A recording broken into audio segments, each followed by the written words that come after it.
pouquinho agora de eleições, porque já nesta segunda-feira, agora cedinho, teve uma reunião para definição do vice de Ricardo Nunes nas eleições à Prefeitura de São Paulo de outubro. O presidente nacional do PL, Valdemar Costa Neto, indicou Ricardo Nascimento de Melo Araújo, mais conhecido como Coronel Melo, coronel da reserva da Polícia Militar, como um possível pré-candidato a vice na chapa da disputa da capital paulista. O militar, gente, é uma escolha pessoal de Jair Bolsonaro para essa vaga e o aceite do nome dele por Ricardo Nunes vai ou não selar a aliança entre o prefeito e o ex-presidente da República. Ele é muito fiel a Jair Bolsonaro. O Melo seria uma espécie de preposto, inclusive, de Bolsonaro numa eventual nova gestão de Ricardo Nunes. O prefeito, por sua vez, ganharia um reforço na pauta da segurança pública durante a campanha, com a atração, sobretudo, do eleitor bolsonarista. Tá aí o nome de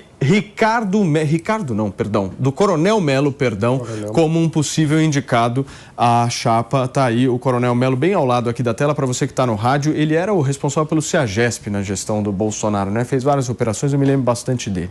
Escuta, eu conversei com alguns integrantes antes do programa hoje da campanha do Ricardo Nunes e tem uma dúvida no ar que eu queria trazer aqui para vocês. Eles diziam o seguinte: Paulo, a gente não sabe se é interessante ter alguém na área de segurança pública para a vice. Por quê?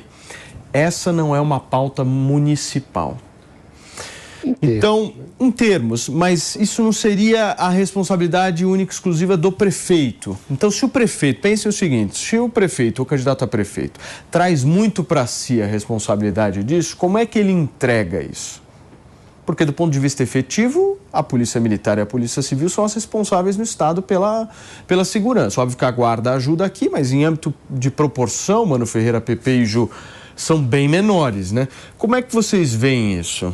Olha, primeiro, de fato, eu acho que a grande dúvida aí, mais do que segurança pública ou não, é se vale a pena, especialmente no timing das notícias que estamos vivendo, se vincular tão fortemente ao projeto bolsonarista num contexto em que ninguém sabe qual vai ser a extensão do dano eleitoral que as notícias, os fatos que vêm à tona em relação à família Bolsonaro podem ter sobre o eleitorado, numa cidade que já deu derrota a Bolsonaro e a Tarcísio nas últimas eleições. Então, esse é um elemento. Um outro do ponto de vista da segurança, tem até evidências, Paulinho, que mostram que quando um lugar está bem cuidado, a chance de ter criminalidade, de ter ilegalidade é menor. Ou seja, a prefeitura, do ponto de vista do trabalho em zeladoria, por exemplo,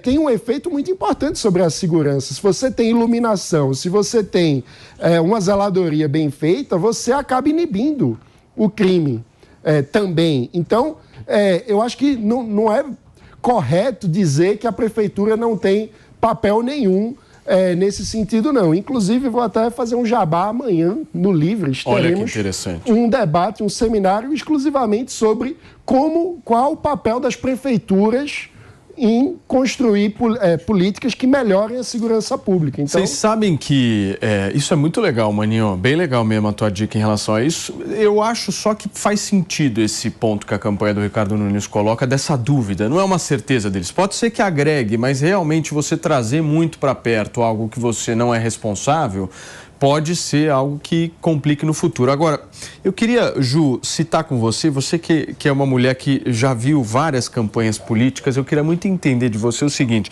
a política ela virou meio que um reality show, né? É um reality show, assim. E o Valdemar Costa Neto aprendeu direitinho isso. Parece que eu sinto o Valdemar Costa Neto meio que um Bial, assim. Isso é uma coisa meio...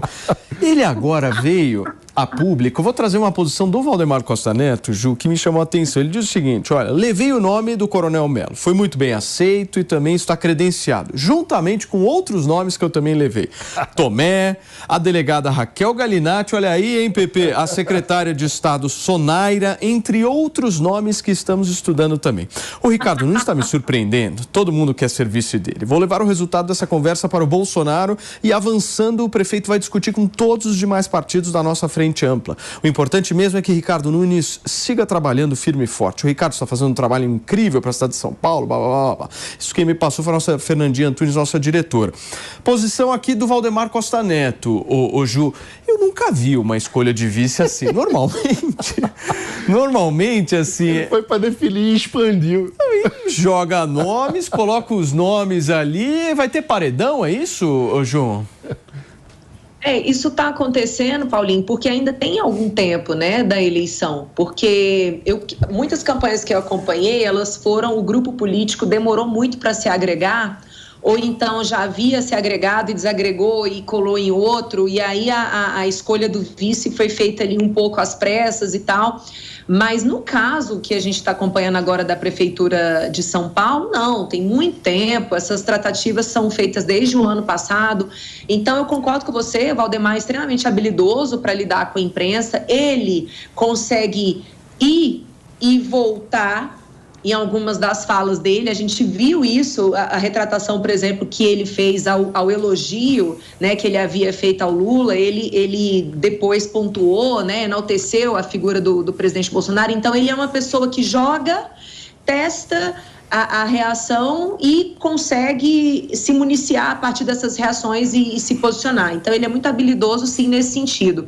Agora, sobre a escolha de um vice relacionado à segurança pública, uma coisa que a gente observa, infelizmente a gente constata, é que o eleitor, ele não entende bem a diferença de competência de um vereador para um prefeito, de um senador para um vereador, competência municipal diferente da estadual. Então, para a pessoa que está ali votando, não importa, ela não sabe que a competência da segurança pública é preponderante nas costas do Estado. Então, o que ela quer? Meu sentimento, eu estou inseguro. Então, qual é o remédio? Eu quero alguém que entenda de segurança. O cálculo eleitoral é nessa linha. Então, eu vejo que Ricardo Nunes ganha muito. Particularmente ganha muito ao indicar alguém da linha da segurança pública. E aí, Paulinho, eu não sei se a gente pode comentar também sobre a Tabata. Eu posso falar mais um pouquinho? Deixa eu só girar, Ju, aqui pro Filipão também falar sobre o Ricardo Nunes, eu volto contigo. Fala, Pepe. Eu concordo com a que a Julinha colocou. Não é? O povo de São Paulo, o povo médio, ele não entende que a responsabilidade da segurança pública é do Estado. Então ele cobra todos os entes da federação. E o prefeito é quem está mais próximo dele. E a pauta da segurança pública, quer queira ou não, vai ser uma pauta que vai permear o debate nas próximas eleições, não é? E tem uma discussão no Congresso querendo colocar a Guarda Municipal dentre os órgãos de segurança pública nacional. Ou seja, a tendência também no próximo mandato, né, a Guarda Municipal fazer parte do sistema de segurança pública e ter competência no sistema de segurança pública. Então, com toda certeza, o debate de segurança pública vai passar pelo município também. E não há solução de segurança pública viável que não seja por meio da articulação entre todos os órgãos federativos, Estado, municípios e União Federal. Então, eu sinto que o Ricardo Nunes deve escolher, sim, uma pessoa da segurança pública para a sua campanha, é importante. Agora, o que eu acho impressionante, não é que, pelo visto, o vice do Ricardo Nunes vai ser um vice alinhado com o bolsonarismo, não é?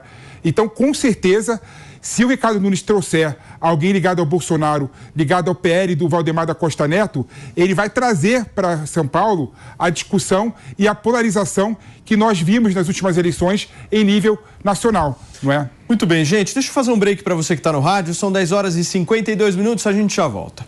Ju, o que você queria falar de Tabata? Deixa eu só fazer um parêntese rápido. O quê, Maninho? Eu não tenho essa certeza do PP de que o vice vai ser ligado ao bolsonarismo, especialmente porque essa postura do Valdemar mostra muito mais uma abertura de diálogo e dizer que, olha, tudo pode acontecer até lá do que uma confirmação. Mas os nomes que o Valdemar cita aqui nessa fala dele são nomes ligados ao Bolsonaro, né? No caso do Tomé, no caso da Sonaira... A própria delegada Raquel. A delegada Raquel não, seria o único nome aí fora. Mas, de toda forma, o meu ponto é que ele faz uma expansão e ainda fala dos outros partidos da base. Ou seja, ele está tentando muito mais dizer, olha, estamos dialogando, Bolsonaro vai ser importante, mas tem muitos fatores, do que cravando. Eu acho que o Valdemar tá dando aquela barrigada gostosa. Exatamente. Pepe. Sabe aquela barrigada para ganhar tempo? Claro, claro. Inclusive, nós vamos mostrar uma barrigada sua dentro de instantes, mas eu não vou falar onde que você deu. Fala, Ju, quero te ouvir sobre Tabata. Vou falar sobre a Tabata, mas só um pequeno paralelo também. Esse final de semana foi divulgado os indicadores de violência no estado de São Paulo do ano passado. Houve uma redução considerável do número de homicídios, do número de furtos também. Então, o governador Tarcísio, ele já demonstra competência nessa questão da segurança. Então, a gente já sabe que o Tarcísio estará onde Bolsonaro determinar. Então, portanto, ele estará bem próximo do prefeito Ricardo Nunes. Então, ele já aparecendo como uma pessoa que é competente na área, tende a trazer muito mais força para essa linha da segurança pública na campanha.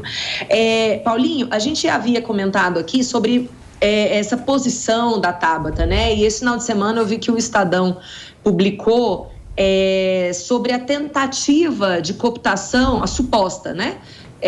Tentativa de cooptação de Tabata para ela sair da disputa eleitoral, talvez até ocupando aí o cargo de ministra de Ciência e Tecnologia.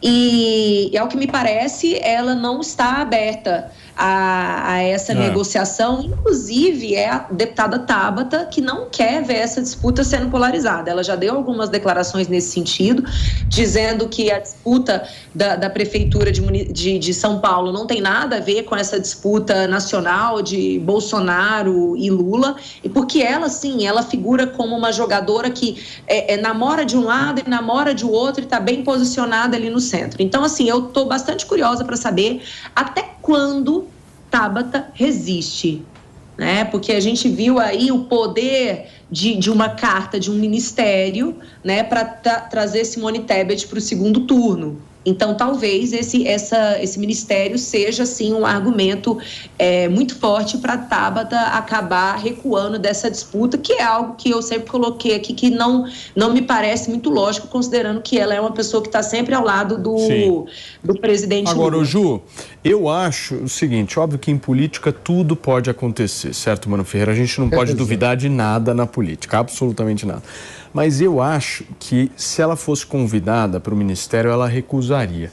Porque eu acho, Pepe, que ela tem a consciência que isso poderia destruir a narrativa que ela construiu até agora. Porque se você olha a Tabata, você vê ela de alguma forma um pouco mais independente. Exato. Ela tem uma certa independência ali, ela foi lá, foi conquistando o espaço dela, aquela coisa, reeleita deputada e tal. Se ela vai lá e entra no guarda-chuva do Lula, ela joga fora completamente essa independência que ela construiu. E eu acho que essa independência levou ela onde ela está hoje, inclusive. Eu concordo com a leitura, Como é que vocês veem isso? Paulinho. Estou falando bobagem, ô Pepe? Eu concordo com essa leitura e acrescento um outro ponto. A gente está falando de um fenômeno que é exatamente o modus operandi do Lula nos últimos 30 anos, esmagando qualquer possibilidade de surgimento de uma liderança independente no campo da esquerda ou da centro-esquerda, que fique sempre debaixo da sua asa. Então, essa é, mais uma vez, o Lula tentando fazer com que alguém que pode ter uma independência, que pode ter uma vida própria, acabe debaixo da sua asa. Para você que chegou agora através do rádio, são 10 horas e 57 minutos. A gente está repercutindo um pouco a situação eleitoral aqui do município de São Paulo, a maior capital deste país, certo, Pepe? Certo, mas eu discordo. Você quer que ela aceite o ministério, né, Pepe? Não, assim, a minha análise, assim, já política, entendi o teu jogo. Política é interesse, política também é pragmatismo, não dá para você negar isso, né? E no meu entendimento, a Tabata conseguindo o ministério com capilaridade, com o Ministério da Ciência e Tecnologia, que consegue dialogar com toda a base, consegue dialogar com o Brasil todo, daria muito mais visibilidade a ela do que disputar a Prefeitura de São Paulo, que se cair na polarização em nível nacional, não vai dar espaço nenhum para o crescimento dela nem para o conhecimento dela. Então eu creio que no caso da Tabata Amaral, não é pouca coisa conseguir um ministério com grande capilaridade. Apesar de concordar com o que o Mano falou aqui. Essa é a crítica que eu faço ao Lula e sempre fiz ao Lula, né? Infelizmente, o PT e o Lula buscam sempre a hegemonia no campo da esquerda. Ele não deixa nenhuma liderança nova surgir independente dele. Então ele quer botar o bedelho em todos os partidos políticos e todos os partidos políticos de esquerda acabam virando satélite do PT, infelizmente. Mas eu não vejo com achando um absurdo a Tabata, por exemplo, abrindo mão da candidatura dela, que é uma candidatura que, se realmente entrar na polarização, ela vai perder as eleições, não é?